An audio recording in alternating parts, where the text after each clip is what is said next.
Hello everyone, welcome back to my YouTube channel. আশা করি তোমরা সকলে ভালো আছো এবং সুস্থ আছো। সবার প্রথমে আমার তরফ থেকে তোমাদের সবাইকেই মেরি ক্রিসমাস। আর সেই ক্রিসমাস উপলক্ষে হ্যান্ডমেড এই কি রিংটা বানিয়েছি, তো তারই ভিডিও আজকে তোমাদের সাথে শেয়ার করব। ফার্স্ট টাইম এরকম নতুন কিছু ট্রাই করলাম। তোমরা অবশ্যই কমেন্ট করে জানাবে এই কি রিংটা কেমন হয়েছে। যেহেতু এই কি রিংটা সান্টা ক্লসের ফেসের থিম দিয়ে বানানো, তো সবার প্রথমে সান্টা ক্লসের ফেসটা আমরা বানিয়ে নেব। তার জন্য দেখো ক্লেটাকে ফার্স্টে আমি রেডি করে নিয়ে সেই ক্লের কিছুটা পার্ট আমি এভাবে নিয়েছি এবং সেটাকে ফিঙ্গারের সাহায্যে কিছুটা রোল করে নিয়েছি। তারপরে দেখো ওই ফেসটা করার জন্য এরকম একটা চ্যাপ্টার ফেসের শেপটা দিয়েছি। এর জন্য হাতে কিন্তু অবশ্যই ট্যালকাম পাউডার ইউজ করবে, কারণ ক্লেটা এখন কাঁচা অবস্থায় রয়েছে আর হাতে লেগে যাওয়ার সম্ভাবনা রয়েছে। এরপরে ফেসের পার্টটা কমপ্লিট হওয়ার পরে আর কিছুটা ক্লে আমি নিয়েছি এটাতে মাথার যে টুপি থাকে ওইটা করার জন্য। তো ওইটা দেখো কিভাবে আমি এখানে বানাচ্ছি। এভাবে কিছুটা করার পরে তোমরা একটু ফেসটার উপরে বসিয়ে দেখে নেবে টুপিটার শেপটা ঠিকঠাক আসছে কিনা, তারপরে এটা এইভাবে অ্যাটাচ করে দেবে। এক্ষেত্রে যেহেতু ক্লেটা কাঁচা অবস্থায় ছিল, তো আমি এখানে গ্লু অ্যাপ্লাই করিনি, আর এইভাবে একটু ফিঙ্গারের সাহায্যে চেপে নিয়ে আমি অ্যাটাচ করে দিয়েছি। এরপরে টুপির উপরের পোর্শনটাতে এইভাবে আমি হাতের সাহায্যে চেপে নিয়ে একটু রোল করে নিয়েছি, একটা দড়ির মতন বানিয়ে নিয়েছি।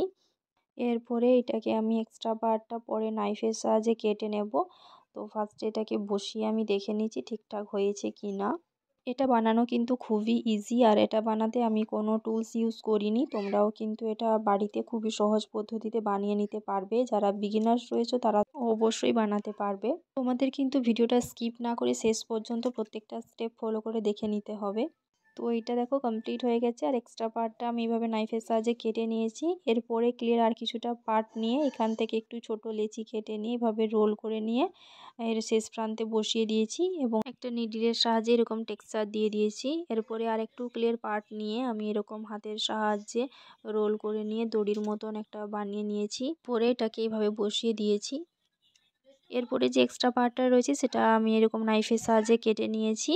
তারপরে আমি দু প্রান্তে এভাবে সেট করে দিয়েছি। এটাতেও একটু টেক্সচার দিয়ে নিয়েছি নিডলের সাহায্যে। এরপরে টুপির যে উপরের অংশটা রয়েছে সেখানে একটু টেক্সচার দেওয়ার জন্য এভাবে আমি দাগ কেটে নিয়েছি নিডলটার সাহায্যে। এরপরে ক্লের কিছুটা পার্ট নিয়ে এইভাবে আমি ফিঙ্গারের সাহায্যে রোল করে নিয়ে চোখের পোর্শনটা করে নেব। তো তোমরা দেখো আমি কিভাবে এটা করছি। তোমাদেরকে এখানে আমি একটা করে দেখালাম, বাকিটাও আমি সেমভাবেই করে নিয়েছি। যখন তোমরা এখানে চোখের পোর্শনটা করবে তখন কিন্তু ক্লের মাপগুলো সমানভাবে নেবে, তাহলেই কিন্তু দেখবে সেম সাইজেরই সবটা হবে, কোনোটা ছোট কিংবা কোনোটা বড় হবে না। এরপরে দেখো এরকম একটু বড় সাইজের আমি ক্লের পার্ট নিয়েছি, তারপরে এই ফিঙ্গারের সাহায্যে রোল করে নিয়ে এভাবে এটাকে বসিয়ে আমি দেখছি ঠিকঠাক আসছে কিনা শেপটা। তারপরে এরকম হাতের সাহায্যে আমি ফ্ল্যাট করে নিয়েছি। তোমরা চাইলে এভাবে একটা পেন কিংবা অন্য কিছুর সাহায্যে এভাবে রোল করে নিতে পারো। তারপরে এটাকে আমি এরকমভাবে বসিয়ে দেব, আর যে এক্সট্রা পার্টটা থাকবে ওটাকে কেটে নেব।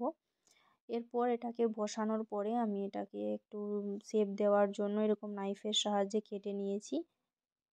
ক্ষেত্রেও কিন্তু আমি গ্লু অ্যাপ্লাই করিনি। তোমাদের যদি ক্লেটা একটু ড্রাই মনে হয় তাহলে কিন্তু তোমরা অবশ্যই একটু গ্লু অ্যাপ্লাই করে নেবে। এরপরে দেখো আমি এরকম একটা শেপ দিয়ে নেব নাইফটার সাহায্যে কেটে নিয়ে। তো তোমরা ভালোভাবে একটু লক্ষ্য করো। তোমরা চাইলে কোনো কাটিং পেপার এই সাইজের থাকলে সেটাতে বসিয়ে নিয়েও কিন্তু কাটিংটা করতে পারো, তাহলে কিন্তু আরও ভালোভাবে শেপটা আসবে। তো এখানে দুই দিক থেকে আমি সমানভাবে শেপ দেওয়ার চেষ্টা করেছি। তারপরে যে এক্সট্রা পার্টগুলো থাকবে নাইফের সাহায্যে কেটে আমি ওটাকে ক্লিন করে নেব, এবং দেখো সাইড থেকে নাইফটার সাহায্যে কিন্তু এভাবে একটু প্রেস করে নেব যাতে চারদিক থেকে এইভাবে শেপটা ঠিকঠাক চলে আসে। এরপরে দেখো আর কিছুটা আমি ক্লের এভাবে পার্ট নিয়ে রোল করে নিয়েছি এবং এটাকে এভাবে বসিয়ে দিয়েছি। সেমভাবে আরেকটাও বসিয়ে নিয়েছি এবং মিডিলের পোর্শানে আর একটু আমি ক্লের পার্টকে রোল করে নিয়ে বসিয়ে দেব যাতে এটা কমপ্লিট হয়ে যায়। আর যেটা এভাবে আমি টেক্সচার দিয়েছি একটা নিডলের সাহায্যে যাতে জিনিসটা একটু রিয়েলিস্টিক লাগে। তোমরা যখনই কিছু বানাবে হাতের কাছে কোনো পিকচার কিংবা কিছু রাখবে যাতে ছোটোখাটো জিনিসগুলো কিন্তু চোখে আসবে এবং জিনিসটা রিয়েলভাবে বানানো যাবে। তো এখানে আমার এটা কমপ্লিট হয়ে গেছে বানানো। এরপর এটাকে ড্রাই হতে রেখে দেবো। যখন কমপ্লিটলি ড্রাই হয়ে যাবে তখন কিন্তু আমি একটা হোয়াইট কালারের বেস ইউজ করব। তারপরেই আমি এগুলোতে কালার করব। এখানে যে দুটো ইয়াররিং দেখতে পাচ্ছ বেসটা, তো আমি ভেবেছিলাম ফার্স্টে এটা দিয়ে একটা জুয়েলারি সেট বানাবো, বাট পরে আমার মাথায় আসে এটা দিয়ে একটা কি রিং বানানো যাক।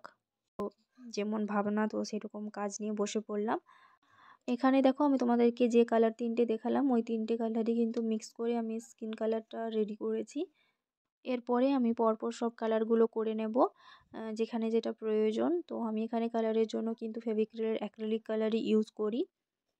কালারগুলো যখন কমপ্লিটলি ড্রাই হয়ে যাবে তারপরে কিন্তু ভার্নিশ অ্যাপ্লাই করবে অবশ্যই, যাতে কালারটা অনেক দিন ধরে স্টে করে। কালারটা ড্রাই না করে যদি ভার্নিশ অ্যাপ্লাই করা হয় তাহলে কিন্তু কালারটা উঠে আসবে, তো অবশ্যই মাথায় রাখবে প্রত্যেকটা স্টেপ। আর এটা কমপ্লিট হওয়ার পরে আমি একটা কি চেন দিয়ে এটাকে কমপ্লিট করে নিয়েছি। আর যে ইয়াররিং দুটো দেখতে পাচ্ছ তার ভিডিও কিন্তু অলরেডি আমার চ্যানেলে আমি আপলোড করে দিয়েছি, তোমরা চাইলে সেটা চেক আউট করে নিতে পারো। ভিডিওটা কেমন লাগলো অবশ্যই কমেন্ট করে জানাতে ভুলবে না, এবং চ্যানেলে নতুন হয়ে থাকলে চ্যানেলটাকে অবশ্যই সাবস্ক্রাইব করে দিয়ে পাশে থাকবে। তো চলো দেখা হবে নেক্সট ভিডিওতে।